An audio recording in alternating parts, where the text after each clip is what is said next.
नमस्कार दोस्तों, मैं हूं वंदना भारती और आप देख रहे हैं कमोडिटी इनसाइट्स। ये वीडियो आप लोगों के सलाह पे मैं बना रही हूं क्योंकि 2025 से लेके 26 तक ईटीएफ, खासकर कि गोल्ड और सिल्वर ईटीएफ खरीदने वालों की सबसे बड़ी यही शिकायत थी कि इंटरनेशनल मार्केट को हम यहाँ पे फॉलो करते हैं, लेकिन हमारी मार्केट जो है वो उतने रिटर्न्स नहीं दे रही है जितना कि हमें इंटरनेशनल मार्केट में या एमसीएक्स में रिटर्न मिल रहा है। और तमाम निवेशक के इन शिकायत को दूर करने के लिए सेबी ने एक अहम फैसला लिया है और 1 अप्रैल 2026 से अब ये लागू हो गया है कि ईटीएफ, गोल्ड सिल्वर ईटीएफ, अब एलबीएमए यानी कि लंदन बुलियन मार्केट एसोसिएशन, ये दुनिया का सबसे बड़ा फिजिकल मार्केट है गोल्ड को लेके, उनके बेंचमार्क को छोड़ के हम शिफ्ट हो रहे हैं अपने बाजार यानी एमसीएक्स पे। हमारा अपना खुद का एक्सचेंज, हम वहां से प्राइसेस लेंगे और वही रिफ्लेक्ट करेगा गोल्ड और सिल्वर प्राइसेस को। तो एक हमारी ये परेशानी यहाँ पे दूर होती नजर आ रही है और आपकी परेशानी यहाँ पे बिल्कुल करेक्ट थी। क्योंकि अगर मैं थोड़ा सा कंपैरिजन करूँ 2025 और 26, वहां पे रैली आई और उसका हायर साइड, मतलब अभी वो ट्रेड हो रहा वो नहीं, 2025 की शुरुआत और हायर साइड जो 2026 में लगा 379% यानी 380% का हम यहाँ पे देख सकते हैं। 380% का रिटर्न किस में आया? एमसीएक्स के चांदी में आया। जबकि अगर हम ईटीएफ की बात करें तो ये 350, मतलब 350 भी नहीं है, ये 330% है, यानी कि 50% का एक यहाँ पे गैप था।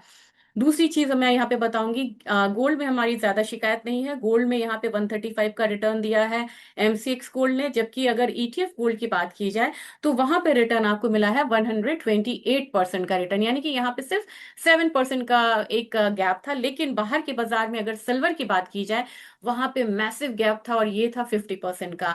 अब आप क्योंकि यहाँ पे आप निवेशक है, आपने पूरा यहाँ पे फॉलो किया है, अगर आपने मेरा चैनल भी फॉलो किया है तो आपको पता होगा कि इंटरनेशनल मार्केट में डेरिवेटिव ट्रेड में इस पर काफी ज्यादा मैनिपुलेशंस देखने को मिला था। खास करके सिल्वर प्राइसेस को दबा करके रखा गया था और कई बार ऐसा हुआ, एक या दो बार ही ऐसा हुआ जब सिल्वर में बाइंग नहीं हो रही थी, बाइंग ऑर्डर्स को नहीं रखा गया था, यानी कि सिल्वर के ईटीएफ में आप बाय नहीं कर सकते थे। ऐसा भी मौका आया था क्योंकि सिल्वर प्राइसेस अनप्रेसिडेंटेड बहुत ज्यादा हायर साइड आ रहा था और यहाँ पे आपको मतलब कि एक सप्रेस करके रखने की ये बहुत बड़ी कोशिश थी। और वही कारण था कि हमारा जो एमसीएक्स था, जो कि स्पॉट मार्केट को यहाँ पे मतलब ट्रैक करता है, हमारी पोलिंग होती है, वो जो है वो इंटरनेशनल मार्केट को फॉलो कर रहा था, लेकिन हमारा जो ईटीएफ है वो उसको फॉलो नहीं कर रहा था क्योंकि हम एलबीएमए प्राइसेस को यहाँ पे ले रहे थे। क्या बदलाव आएगा इनसे और किस तरीके की मूवमेंट हम यहाँ पे मतलब देखेंगे और इससे क्या सुधार होगा हमारे, मतलब कि निवेशक को क्या इससे फायदा मिलेगा, बस एक छोटे से प्रेजेंटेशन के जरिए से यही जानेंगे। अंत तक बने रहिएगा अगर आपको पूरी डिटेल्स यहाँ पे जाननी है और क्या क्या फर्क आएगा ये हम बिल्कुल ध्यान से यहाँ पे देखेंगे, क्योंकि आपका निवेश है, आपको 10 मिनट का टाइम देना चाहिए इस वीडियो पे। अब जैसे ही आप यहाँ पे बढ़ेंगे, हमने क्या लिया, फीचर्स लिया ओल्ड फ्रेमवर्क, यानी जो हम एलबीएमए को कर रहे थे कब, 31 मार्च 2026 तक। अब ये हम आ गए कहाँ पे, 1 अप्रैल 2026 के बाद। तो ये हमारा ओल्ड फाइनेंशियल ईयर, ये हमारा न्यू फाइनेंशियल ईयर। एक तो ये कंफ्यूजन दूर है। पहले हमारा बेंचमार्क क्या था, एलबीएमए का था फिक्स, वहां पे दोपहर के टाइम में जो भी फिक्स होता था सुबह में, वो प्राइस यहाँ पे लेता था हमारा ईटीएफ गोल्ड और सिल्वर दोनों का।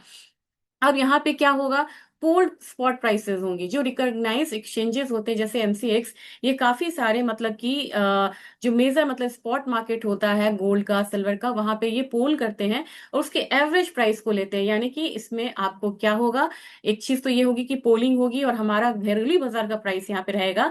करेंसी बेसिस क्या था, पहले तो यूएसटी था, फिर उसको हम आईएनआर में कन्वर्ट करते थे। अब आप जब यहाँ पे देखेंगे, यानी कि आप एमसीएक्स के प्राइस को देखिए तो आप ईटीएफ के प्राइस को देखेंगे, अब आपको यहाँ पे आईएनआर जो है वो डायरेक्टली यहाँ पे ट्रेड होता हुआ नजर आएगा। प्राइस एडजस्टमेंट क्या होता था, प्राइस एडजस्टमेंट में मैं आपको कैलकुलेट करके बताती थी, अगर मेरा पुराना वीडियो रेफर करिएगा, मैं कोशिश करूंगी डिस्क्रिप्शन में वो डाल दूं। उस पुराने वीडियो में मैंने ये डाला हुआ था कि कस्टम ड्यूटी, जीएसटी, नोशनल जो प्रीमियम है, ये सबको कैसे ऐड करके हम कन्वर्ट करते हैं। अब आपको उस कैलकुलेशन, आप अक्सर बोलते थे कि ये शेयर कर दीजिए एक्सेल शीट, उसकी जरूरत नहीं है। अब आपको यहाँ पे सिंपल रिफ्लेक्शंस, जो आपका लैंडेड डोमेस्टिक प्राइस होगा वो आपको यहाँ पे दिखेगा, वही आपको फॉलो करना है। अब एनएवी की जो मतलब वैल्यू है वो यूनिफॉर्म आपको यहाँ पे होती हुई नजर आएगी। और यहाँ पे है, different fund houses use different varying adjustment formulas. अब यहाँ पे आप बोलते थे ना कि टाटा में थोड़ा डिफरेंस है, थोड़ा यहाँ पे कोटक का डिफरेंस है, तो उनके प्राइस डिफरेंस क्यों होते थे, उनका अपना अपना फॉर्मूला होता था जिसके जरिए वो एडजस्ट करते थे। अब क्या हो जाएगा इसके बाद, जब सेबी ने बोल दिया कि अब हम घरेलू बाजार को लेंगे, standardise pooling mechanism mandated by AMFI, ये म्यूचुअल फंड्स ऑफ इंडिया मतलब है। तो यहाँ पे आपको मतलब कि एमफी के उससे जो भी हमारा पोलिंग मैकेनिज्म होगा, उससे जो प्राइस आएगा वो हम यहाँ पे आता हुआ देखेंगे। ट्रैकिंग एक्यूरेसी क्या होगी? ट्रैकिंग एक्यूरेसी मतलब बहुत इंपॉर्टेंट होता है, क्योंकि पहले ट्रैकिंग एरर ज्यादा पाए जाते थे, करेंसी का, प्रीमियम का, फ्लक्चुएशंस का, बहुत सारे इसमें मतलब कि ट्रांजिट में कैसे क्या हुआ। तो ये जो ट्रैकिंग एक्यूरेसी है पहले थोड़ा सा ज्यादा था, अब ये ट्रैकिंग एरर हमको कम होता हुआ नजर आएगा, क्योंकि मार्केट हमारी, ईटीएफ हमारा है, एनएससी हमारा है, बीएससी हमारा है, ये ईटीएफ हमारा है। अब जहां से हम प्राइस डिराइव करेंगे वो फिजिकल मार्केट भी हमारा है। हमारी मार्केट होती थी, हमारा ईटीएफ होता था, हम प्राइस लेते थे एलबीएमए से। अब हम क्या करेंगे कि हमारा एटीएफ, हमारे प्राइसेस, हमारा एक्सचेंजेस, हमारे निवेशक, और ये हमारा फिजिकल मार्केट भी हमारा होगा।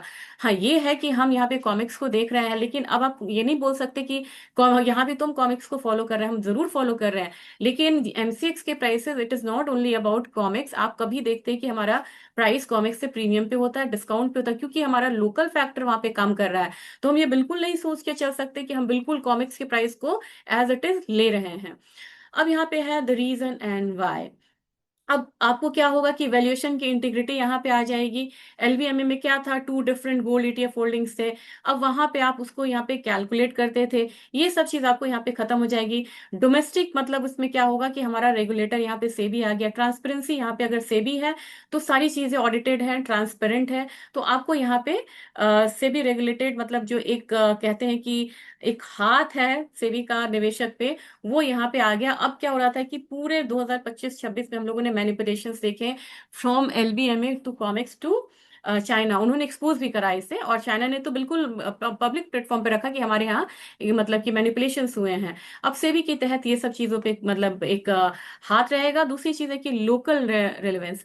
अब आपको बाहर एलबीएमए को ना मतलब वो करते हुए आप डोमेस्टिक प्राइस को देखेंगे अपने पेपर में, और उससे रिलेट कर सकते हैं कि आपका ईटीएफ किस तरीके का ट्रेड यहाँ पे कर रहा है।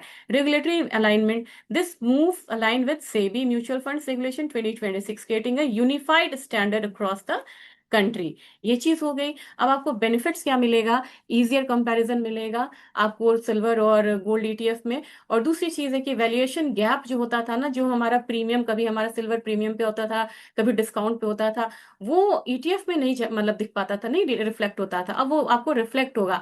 और बने रहिएगा, मैं आपको दिखाऊंगी कि इसमें कैसे वो रिफ्लेक्ट हुआ है पिछले कुछ दिनों में। आज में मैं लाइव मार्केट में आपको दिखाऊंगी।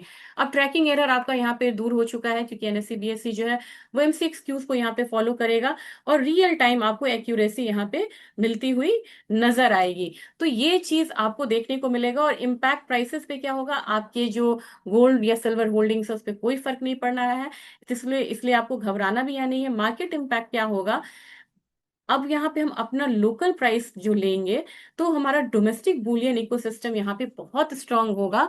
और ये होना भी चाहिए, क्योंकि हम सेकेंड लार्जेस्ट यहाँ पे कंज्यूमर है, और हमारा अपना इकोसिस्टम होना चाहिए। लंदन कोई इतना बड़ा कंज्यूमर थोड़ा ना है, वो तो हम है यहाँ पे। तो वो चीज एक चीज है। दूसरी चीज है कि आपका जो बिड आस्क का जो गैप है, ये सब अब आपको यहाँ पे काफी ज्यादा कम होने वाला है। तो एक छोटा सा प्रेजेंटेशन मैंने आपको यहाँ पे दिखाया है।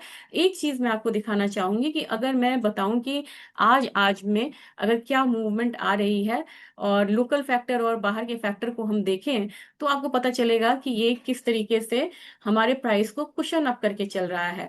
तो थोड़ा सा मैं शेयर करूंगी स्क्रीन को, और मैं आपको लाइव ट्रेडिंग में दिखाना चाहूंगी movement. Hope so screen clear है। हमारा निप्पॉन का सिल्वर ईटीएफ, मैं जो भी कंपैरिजन करती हूँ निप्पॉन को लेके करती हूँ, तो ये ध्यान में आप रखिएगा। निप्पॉन का सिल्वर हमारे साइड है। आज के दिन सिल्वर प्राइसेस हमारे बाजार में कितना गिरा है? 6% गिरा है, 5.9% ऑलमोस्ट। अब हम देखेंगे कि हमारा सिल्वर कितना गिरा है। हमारा सिल्वर, आ, मैं यहाँ पे थोड़ा सा लेती हूँ ये, क्योंकि छोटा सा बन रहा है चार्ट।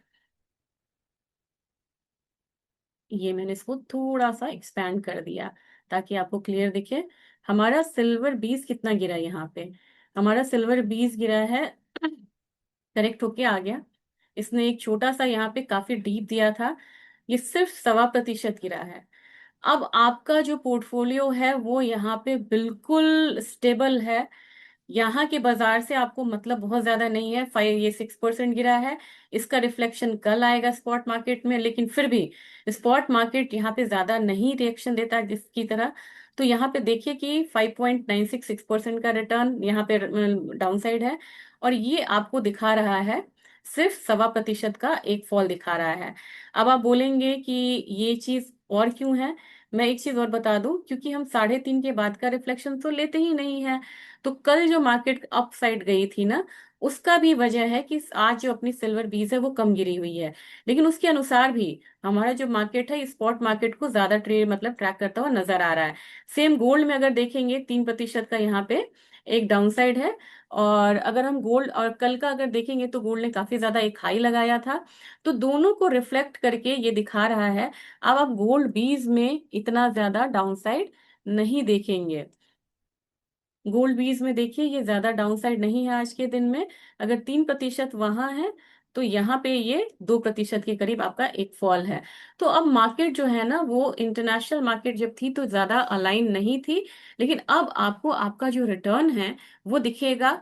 और मैं चाहूंगी कि अब जैसे कि अप्रैल में आपने यहाँ पे बाइंग करी, तो आप टिक बाय टिक, जैसे कि एक महीने में आपने जहां से बाइंग करी और एक महीने बाद एमसीएक्स के प्राइसेस आए, और उससे आप डायरेक्ट परसेंटेज वाइज यहाँ पे को रिलेशन मतलब करिए कि कितना परसेंट का रिटर्न आपको ईटीएफ में आया है गोल्ड में, कितना गोल्ड प्राइसेस एमसीएक्स पे बढ़े, कितना गोल्ड में आपको सिल्वर में आया, और क्या रिएक्शन था एमसीएक्स सिल्वर पे। मैं ये जो मतलब स्टडीज हैं वो डायरेक्ट आपसे शेयर करती रहूंगी, लेकिन आप खुद में भी ये चीजें देख सकते हैं। तो ये आज का एक मतलब एपिसोड था। मैंने बड़े दिनों से मैंने कोशिश करी थी बनाने की, लेकिन वो बन नहीं पा रहा था। और आपको ये लगे कि ये सी चीजें आपको मतलब आपके कंफ्यूजन को दूर कर रहा है, समझा रहा है, और निवेश निवेश को आसान बना रहा है, तो ज्यादा से ज्यादा इस वीडियो को जरूर शेयर करिएगा, सब्सक्राइब करिएगा, और हाई बटन मिले तो हाई बटन दबाइएगा। Thank you.